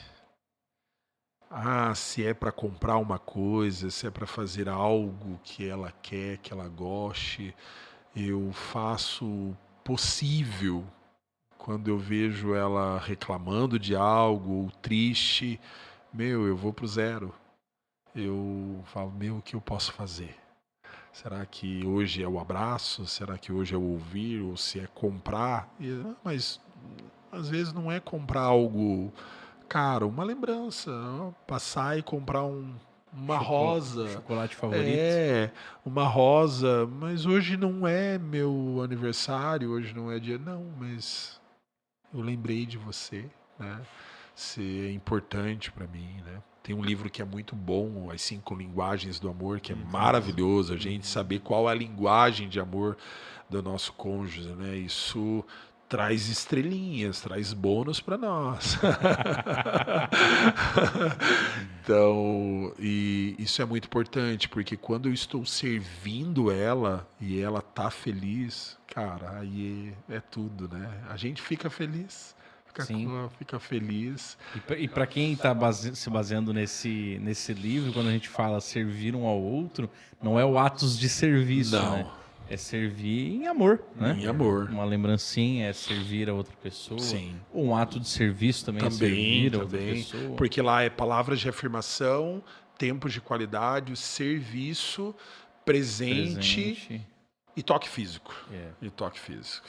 E a gente fecha basicamente no amor. Que é o tudo, né? Sim. Que é o tudo, né? Aonde Paulo diz, né? Se não tiver amor... Tem dias que a gente não tá com a vontade de amar. Porque teve uma situação, brigou, entristeceu, e aquele dia tu acorda, mas hoje não tá legal, né? Mas aí tu respira fundo e diz, não, mas essa foi a pessoa que eu escolhi para eu decido. Essa pessoa... E aí você... Não, aí entra... Aquele fato de você se colocar no teu lugar como homem, de dizer, essa é minha esposa. É igual o Elito falou, né? Que tá escrito, né? Devemos amar como Cristo amou a igreja, né? É uma régua bem alta. E nos dias mais difíceis, assim, que o meu casamento tá abalado por alguma situação que acontece, né? Acontece? Acontece aí também? Pensei que era só comigo. Por uma simples TPM, às vezes, né? Aí Simples. Daí o camarada, não, peraí, vou amar essa criatura, né? Tem que dar vontade de esfregar a cara no asfalto, né? Mas eu tenho que amar, né? Vamos cortar essa parte aí, senão você não dorme em casa, hein? Vamos editar isso aí. Ela sabe que é assim, e vice-versa. Tô brincando. Sim. A gente que trabalha junto, eu e ela, nós temos empresa junto, a gente passa 24 horas do dia junto. Então entra assim uma situação que tem que ter aquele cuidado, né? Aquele carinho, aquele amor no trabalho, para quando chegar em casa não perder alguma coisa, né? Tipo, não perder o plus que teria, né? É verdade. Então, assim, é o amor, né? É o amor. Vice-versa. E não competir, né? Eu e minha esposa, a gente competiu, pelo menos eu, não ela, né? Eu reconheço. Eu competi durante muitos anos. Tentava competir. Sabe? Por isso que eu citei ali até, né? E eu sabia que eu só perdia, não ganhava nada. Só perdia. Perdia, né? Aí comecei no psicólogo e tudo mais, aí aprendi que o competir só me trouxe prejuízo, só me trouxe dano. Eu já cheguei de atender pessoas no gabinete que o marido falou assim... Ela falou, mas eu deixei ela no chinelo com o meu argumento. Aí você olha assim, mas E o que você ganhou com isso? Você acha que você ganhou alguma coisa com isso? Tipo, é menos, é um gol contra que você fez e você tá no time, ou seja, é menos um para vocês, porque nós somos um. Casamento é um. E a gente pensar isso, né, na competição, não, eu tenho que ganhar dela. Como assim? Ué, nós não somos um, né? E esse entendimento, e não é só verbalizar, né? A gente conseguir viver essa realidade, né? Faz toda a diferença. Faz toda a diferença, né? A gente passou agora por um tema na Onda Dura, o tema Mesh, né? E uma das histórias Que é que de foi casamento, de né? casamento, relacionamento, e um dos casais que foi inspiração para nós foi Priscila e Áquila, né? Verdade. E eles faziam tudo junto, inclusive trabalhavam junto, né? Costuravam, né? Essas tendas juntos, né? Então, isso nos mostra, né? A gente tem vários exemplos, né? Na própria palavra que pode servir como referência para nós, né? Isso é maravilhoso. Eu vejo, pastor, o que eu tenho visto muito no dia a dia, assim como eu tenho empresa, eu atendo muitas pessoas que vêm na empresa para resolver o problema do seu veículo. E alguns mais chegados, sabe que a gente é cristão, sabe que vai na igreja, às vezes vem pedir um conselho. E o que eu percebo nisso foi também aonde eu errei no meu passado, num passado até bem presente, de homens que estão deixando de ser homens dentro de casa, de ter o domínio do seu lar, de cuidar da sua esposa. Na minha casa aconteceu isso. A minha esposa, muito sábia, ela não se aproveitou disso e ela quis ser o homem da casa, não. Pelo contrário, ela sempre vinha e falava para mim, Daniel, se coloca no teu lugar. Toma decisões de homem. E eu sempre tive dificuldades de me impor em algumas situações. Ah, vai deixando assim, tá do jeito que tá bom. E quando eu vi, eu fui perdendo algumas coisas. E eu tenho visto também homens, igual eu comentei, citar isso para mim. Daniel, lá na minha casa acontece isso. E eu não me imponho, a minha mulher se aproveita, toma decisões erradas, a fatura do cartão de crédito vem muito alta, eu não consigo mais falar para ela. Detalhes assim, sabe? Algumas coisas que a gente ouve, né? E fora as outras tantas situações. Então, assim, tens visto muito isso também de homens que estão deixando de ter o papel de homem dentro de casa? Sim, vários, né? E a gente vê que tudo isso, eu falo que pode ser até polêmico o que eu vou falar agora, que a gente não precisa de um avivamento, a gente precisa de um reabibliamento, né? Porque o Senhor, ele deixou o manual para nós, para que a gente possa buscar. E nesse manual, que é a palavra, eu aprendo a ser um marido melhor, um pai melhor, né? Um profissional melhor. E a gente vê realmente, sim, que hoje, eu acredito que até pelo sistema, o que ideologias estão pregando, que a mulher, o lugar dela é em qualquer lugar. E não que eu estou falando que não, mulher não pode ter uma posição X ou XY, não. Mas o homem tem o seu papel e a mulher tem o seu papel, né? Os papéis estão bem definidos através da palavra, né? E o homem, ele precisa sim ocupar o seu papel, não como machista, né? Mas ele precisa ocupar o seu papel como homem, né? Como esposo, proteger, discipular, ensinar, pastorear o seu lar, né? Então, isso é necessário. E a mulher, no fundo, ela espera isso. Ela quer ter essa segurança.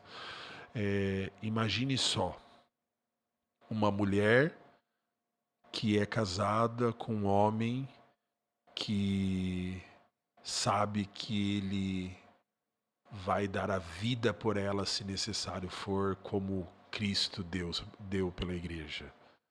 Será que essa mulher vai ser uma mulher bem resolvida, protegida? Será que ela vai estar submissa? Porque é o óbvio, né? Mas às vezes a gente tem que falar, né? Tem gente ainda que pensa que essa submissão é um capacho, né? Não, Sim. vai e faz. Não, é estar embaixo da mesma missão, né? A missão que Deus deu realmente pro homem, para a família, né? Então, tenho certeza que vai ser fácil ser uma esposa de um homem Ela vai se assim, sentir segura, né? segura, com Segura, né? certeza. E também existe um trabalho das mídias e de toda a- o conteúdo, né, de entretenimento, que eu quero dizer, que costumam colocar o pai no papel de bobão. Então, por exemplo, assim, a gente tem um Homer Simpsons, todo mundo assiste, e ele é o bobão da família lá. Aí tem aquele Family Guy, que o cara também é o bobão da família. E várias séries de entretenimento, de desenhos, ou série Netflix, enfim, trazem esse papel do pai como um cara bobão, diminuído. E querendo ou não, isso é uma evangelização constante dessa ideia. É uma disseminação constante dessa ideia e que às vezes a gente vai comprando sem saber. Exatamente. E muitos homens, eles têm uma convicção que o papel deles é o quê? É ser o provedor, Só suprir, é verdade. só suprir, né? Mas não traz segurança, amor, proteção, não participa da educação dos filhos. Ah, pastor, para você é fácil? Não, não é fácil. Eu também sei que eu preciso avançar em muitas áreas, mas com a graça de Deus eu tenho me esforçado realmente, né? E aprendido, buscado, conversado com a minha esposa.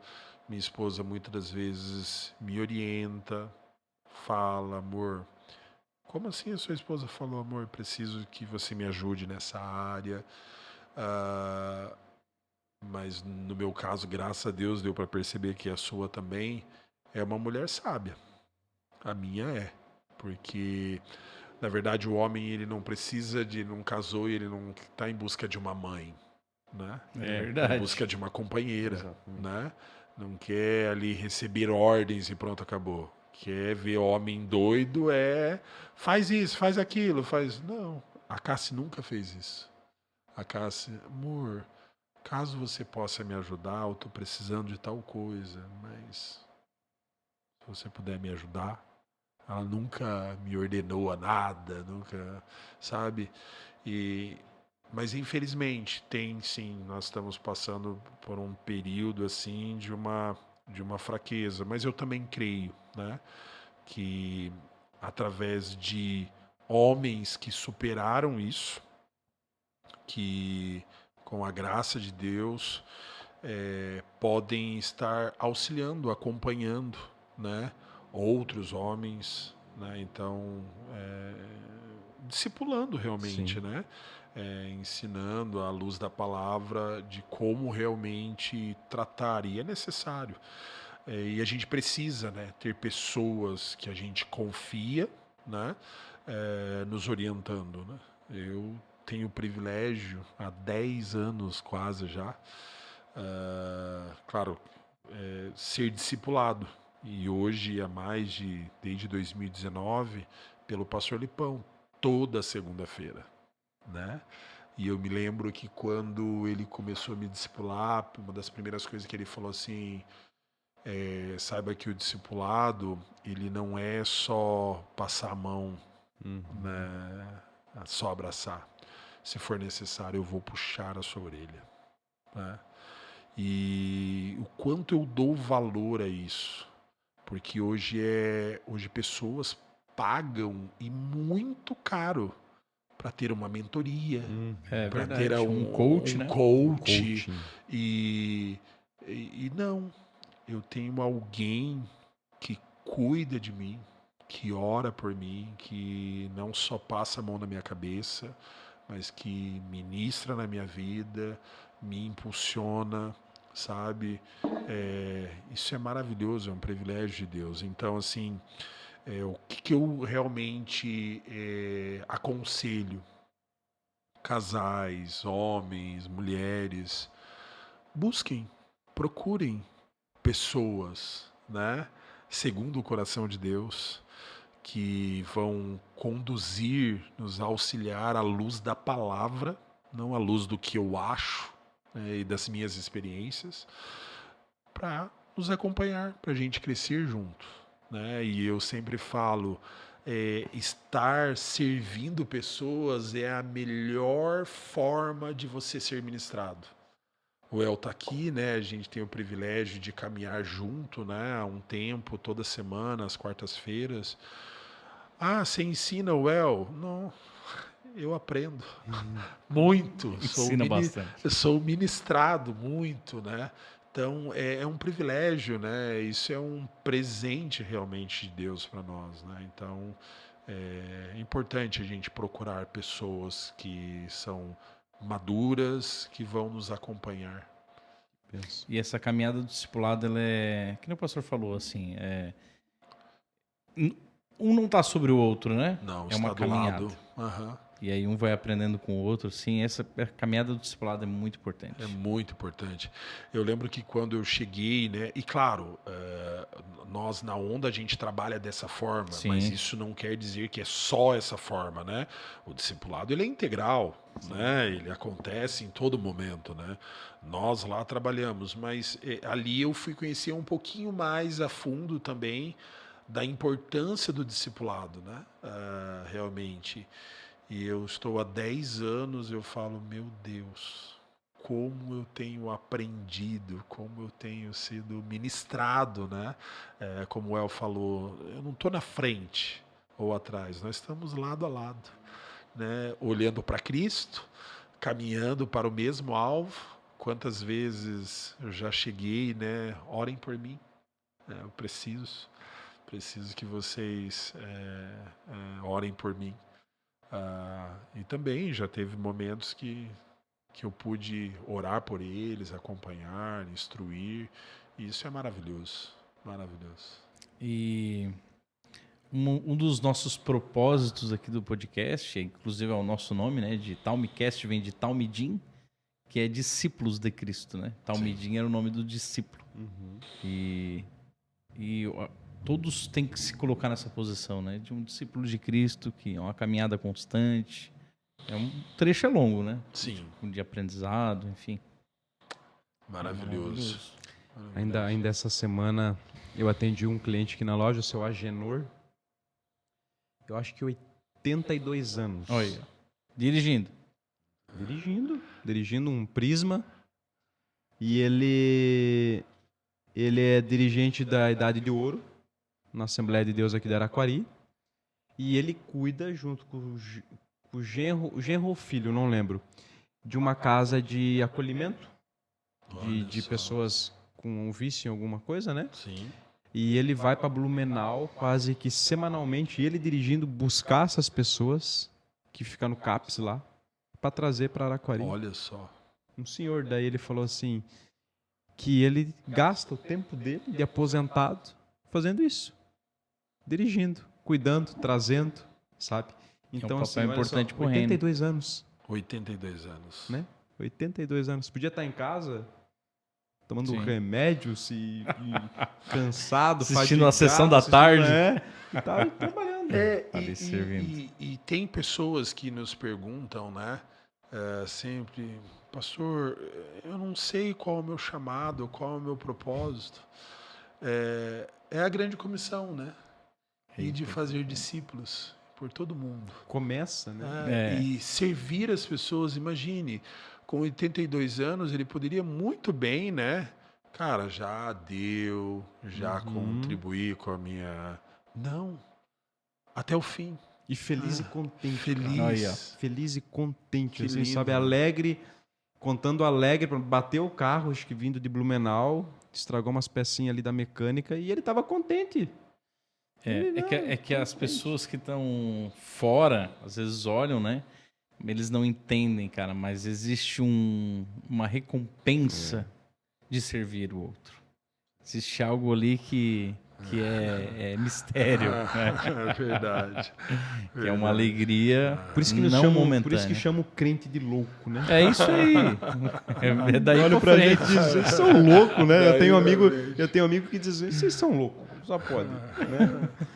É verdade. Pois é, somos mesmo, né? Como acreditar que um grande peixe engoliu um homem, né? Não tem como, né? Não tem como. E se a Bíblia dissesse que Jonas engoliu a baleia, eu ia defender com um dente. Engoliu a baleia e ficou 3 dias na barriga do Jonas. É bem isso. Pastor, bem a isso. gente tá caminhando pros finais já. Sim. A gente deixa uns minutos livre. Não sei se tem alguma palavra, se tem uma mensagem para deixar para nossos ouvintes. O tempo é seu.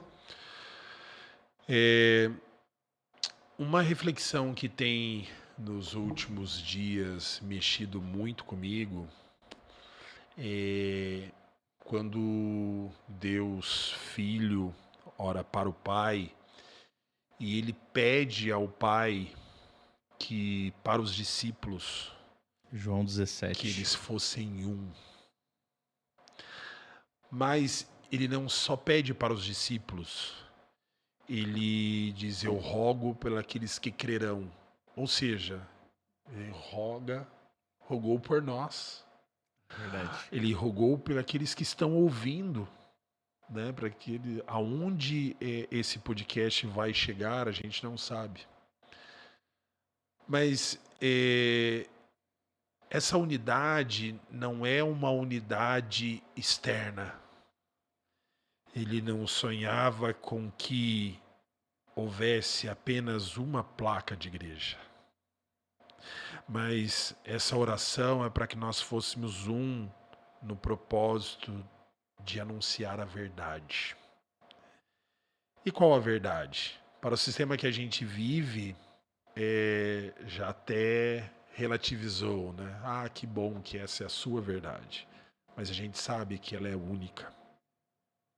Que anunciar as boas novas, né? Porque se o mundo ver a unidade em nós, eles crerão. Mas isso hoje me deixa até um pouco triste, porque existem sim pessoas que se dizem cristãos, que são haters, que o trabalho deles parece que é cutucar outros cristãos, outras denominações, outras placas. E nós não podemos esquecer que Deus só tem uma noiva, só tem um rebanho e uma igreja. E lembro também de um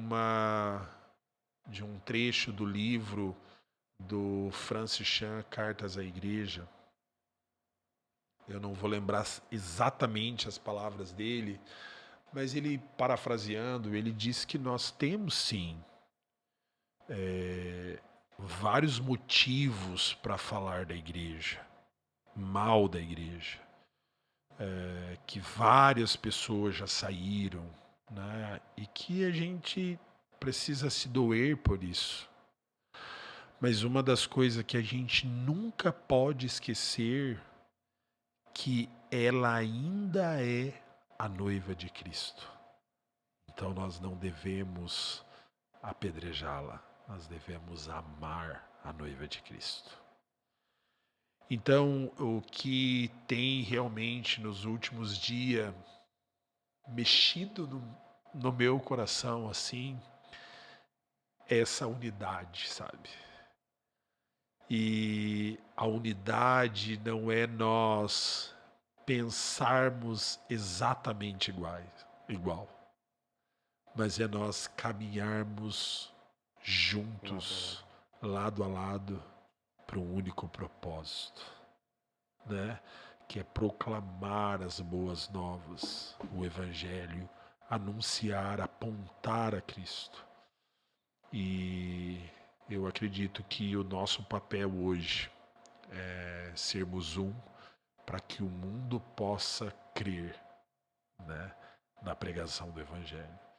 Então, eu queria deixar essa reflexão que a gente precisa se esforçar para sermos um.